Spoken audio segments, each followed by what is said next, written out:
ಪಾರ್ವತಿ ಗಂಡು ಕೂಸಿಗೆ ಜನ್ಮವೆತ್ತಿದ್ದಾಳೆ. ಮುದ್ದಾದ ಕೂಸು.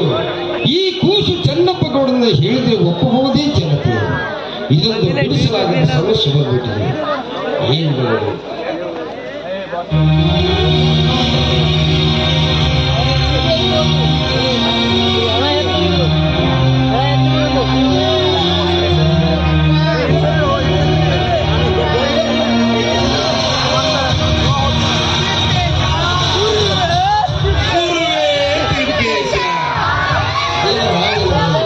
ಇದ್ದಕ್ಕಿದ್ದ ಹಾಗೆ ಬಂದ್ಬಿಟ್ಟಲ್ಲ.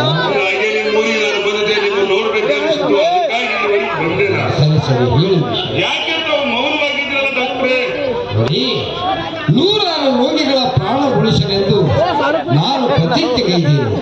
ಆದರೆ ಈ ರೋಗಿಗಳ ಸೇವೆಯಲ್ಲಿ ಆನಂದ ಪಡಲಿಕ್ಕೆ ಎಲ್ಲಿ ಅವಕಾಶ ಇವೆ? ಇದೀಗ ಒಂದು ದಿಕ್ಕಿನ ಹೆಣ್ಣು ಮಗಳು ಒಂದು ಗಂಡು ಕೂಸಿಗೆ ಜನ್ಮ ಕೊಟ್ಟು ಆ ದುರ್ದೇವಿಯಾದ ಕೂಸು ಭೂಮಿಗಿಳಿಯುತ್ತಲೇ ತನ್ನ ತಾಯಿಯನ್ನೇ ಕಳೆದುಕೊಂಡಿತ್ತು. ಆ ಮಹಿಷಿಯಾದ ಕೂಸಿನ ರಕ್ಷಣೆ ಹೇಗೆ ಮಾಡುವುದು? ನೀವೇನು ಚಿಂತೆ ಮಾಡೋ ಕಾರಣವೇ ಇಲ್ಲ. ಆ ಕೂಸು ನಾನು ಕೊಟ್ಟು ಬಿಡಿ, ನಾನು ಬಂಗಾರ ರೀತಿ ಜೋಪಾನ ಮಾಡ್ಕೊಳ್ತೀನಿ. ಯಾರಿಗೆ ಕೂಸು? ನನಗಲ್ಲ, ನನ್ನ ಗೆಳೆಯ ಭೀಮೇಶಿಲ್ವಾ? ಭೀಮೇಶಿನ ಹೆಂಡತಿ ಲಲಿತಾ. ಪಾಪ ನನ್ನ ತಂಗಿಗೆ ಮಕ್ಕಳೇ ಆಗಿಲ್ಲ. ನೀವು ದೊಡ್ಡ ಮನಸ್ಸು ಮಾಡಿ ಆ ಕೂಸನ್ನ ಕೊಟ್ರೆ ನಾವು ಹೋಗಿ ಲಲಿತ ತಂಗಿ ಕೊಟ್ಟು ಬಿಡ್ತೀವಿ. ಆಯ್ತು ಬಿಡಿ, ಯಾರು ಬೇಡಂತಾರೆ.